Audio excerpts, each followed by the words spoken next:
నార్కట్పల్లి పట్టణ కేంద్రంలో బుధవారం రోజున తెలంగాణ ఉద్యమకారుల వేదిక మండల అధ్యక్షులు కొత్తపేట స్వామి ఆధ్వర్యంలో 18న చలో ఇందిరా పార్క్ సందర్భంగా మీడియా సమావేశాన్ని నిర్వహించడం జరిగింది. ఈ సందర్భంగా నల్గొండ జిల్లా అధ్యక్షులు పల్లపు బుద్ధుడు మాట్లాడుతూ తెలంగాణ సీఎం యనుమల రేవంత్ రెడ్డి తెలంగాణ మలిదశ ఉద్యమకారులకు ఇండ్ల స్థలాలు, గుర్తింపు ఐడి కార్డ్స్, నెల పెన్షన్, కుటుంబాలకు హెల్త్ కార్డ్స్ ఇవ్వాలని ఈ నెల 18న ఇందిరా పార్క్ వద్ద ధర్నా చేపడుతున్నట్లు రాష్ట్ర నలుమూలల నుంచి అన్ని జిల్లాల నుంచి ఉద్యమకారులు పెద్ద ఎత్తున హాజరు కావాలని పల్లపు బుద్ధుడు పిలుపునిచ్చారు. మీడియా సమావేశంలో ఉమ్మడి నల్గొండ జిల్లా అధ్యక్షులు అంతటి రవిగౌడ్, మండల అధ్యక్షులు కొత్తపేట స్వామి, జిల్లా ఉపాధ్యక్షులు జోగు అశోక్, అనంతుల నాగరాజు గౌడ్, అహ్మద్ పటేల్ తదితరులు పాల్గొన్నారు. ప్రభుత్వాలు ఇవాళ తెలంగాణ ప్రత్యేక రాష్ట్రం కోసం పోరాటం చేసి జైలుకి వెళ్ళినటువంటి ఉద్యమకారులను కూడా గుర్తించాలని చెప్పి మేము ఈ రాష్ట్ర ప్రభుత్వానికి డిమాండ్ చేస్తూ ఉన్నాం. అదేవిధంగా తెలంగాణ ఉద్యమకారుల కోసం ఈ రాష్ట్ర ప్రభుత్వం రేవంత్ రెడ్డి గారు కేశవరావు గారి కమిటీ చేశారు. ఆ కమిటీలో పొన్నం ప్రభాకర్ గారు, కోదండరామరెడ్డి గారు, అదేవిధంగా విద్యావంతులు ఐఏఎస్లు ఉన్నారు. కాబట్టి ఆ కమిటీ ద్వారా వేసినందుకు రాష్ట్ర ప్రభుత్వానికి ధన్యవాదాలు, కృతజ్ఞతలు తెలియజేస్తూ ఉన్నాం.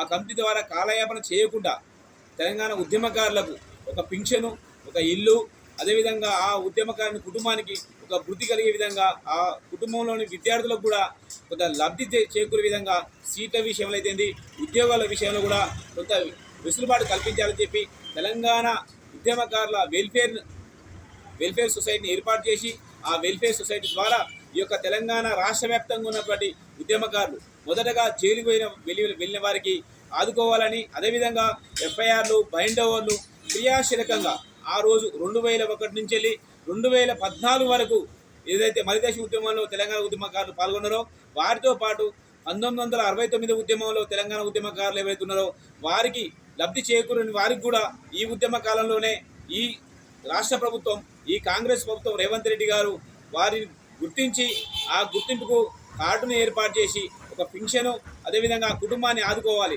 ఎందుకంటే తెలంగాణ ఉద్యమ కాలంలో మేము చితికిపోయి ఉన్నాం, ఆర్థికంగా నష్టపోయాం, అదేవిధంగా రాజకీయంగా నష్టపోయాం. క్రియాశీలకంగా పనిచేసి రోడ్ల మీద ధర్నాలు, రాస్తా రోకోలు, రైలు రోకోలు చేసి జైళ్లలో నెలల కొద్దీ జైళ్లలో జీవితం గడిపినాం. మాకు ఆర్థిక స్తోమత లేని పరిస్థితుల్లో కూడా మా లక్ష్యం తెలంగాణ రాష్ట్రం అని పోరాటం చేసినాం. ఇవాళ తెలంగాణ రాష్ట్రంలో ఎంతో వేల మంది ఉద్యమకారులు కూడా ఎంతో నష్టపోయినారు. దయచేసి ఈ రాష్ట్ర ప్రభుత్వాన్ని మేమే ఒక్కటే వినిపించుకుంటాం. కేశవరావు కమిటీ ద్వారా ఏదైతే ఒక శుభవార్త వినిపించారో ఆ కేశవరావు కమిటీ ద్వారానే ఈ యొక్క డిమాండ్స్ని తెలంగాణ ఉద్యమకారులకు పింఛన్ కానీ, ఇందిరమ్మ ఇల్లు కానీ, 250 గజాలు కానీ, అదేవిధంగా ఏ మండలంకి ఆ మండలానికి ఒక సొసైటీ, తెలంగాణ ఉద్యమకారుల సొసైటీని ఏర్పాటు చేసి ఆ సొసైటీలో ఒక కాలనీ, తెలంగాణ ఉద్యమకారుల కాలనీలాగా ఉంటే అది ప్రభుత్వానికి, రేవంత్ రెడ్డి గారికి గుర్తింపు ఉంటుంది. ఆ గుర్తింపుని ఎల్లకాలం కూడా మేము గుండెలో పెట్టుకుంటాం ఉద్యమకారులం అని చెప్పి ఈ పత్రికా ముఖంగా, ఈ విలేకరుల ముఖంగా మేము తెలియజేస్తూ ఉన్నాము. అదేవిధంగా ఉద్యమకారులు ఏదైతే ఉన్నదో గుర్తింపుని త్వరితగతిన ఒక కమిటీ వేసినారు. ఆ కమిటీ ద్వారా త్వరితగతిన గుర్తించేసి వారిని జిల్లా కలెక్టర్లకు లేకపోతే స్థానికంగా ఉన్నటువంటి ఎమ్మెల్యేలకు అప్పచెప్తే వారు కూడా ఆ యొక్క ఫైల్ని ముందు పెట్టి మా కాన్స్టిట్యూన్సీలో ఇంతమంది ఉద్యమకారులు ఉన్నారు, వీరి మనము 100% వీళ్ళకి ఇవ్వచ్చు అని చెప్పేసి దాని ద్వారా కూడా ఒక నివేదికను తెప్పించుకుంటే మాకు త్వరితగతిన అవుతుంది. దయచేసి మేము ఒకటే డిమాండ్ చేస్తాం, రేపు 18 ఈ నెల 18 తారీఖు నాడు ఇందిరా పార్కులో మా యొక్క డిమాండ్స్ కోసం మేము మహాధర్నా నిర్వహిస్తున్నాము. ఈ మహాధర్నాకు తెలంగాణ రాష్ట్ర వ్యాప్తంగా ఉన్నటువంటి తెలంగాణ ఉద్యమకారులు అందరూ కూడా ఈ ధర్నాకు పాల్గొంటున్నారు, స్వచ్ఛందంగా పాల్గొంటున్నారు.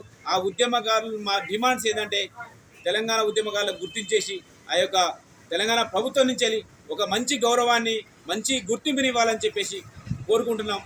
ఇది విలేకరుల తరఫు నుంచి నేను మరీ విన్నవించుకుంటున్నాను. జై తెలంగాణ!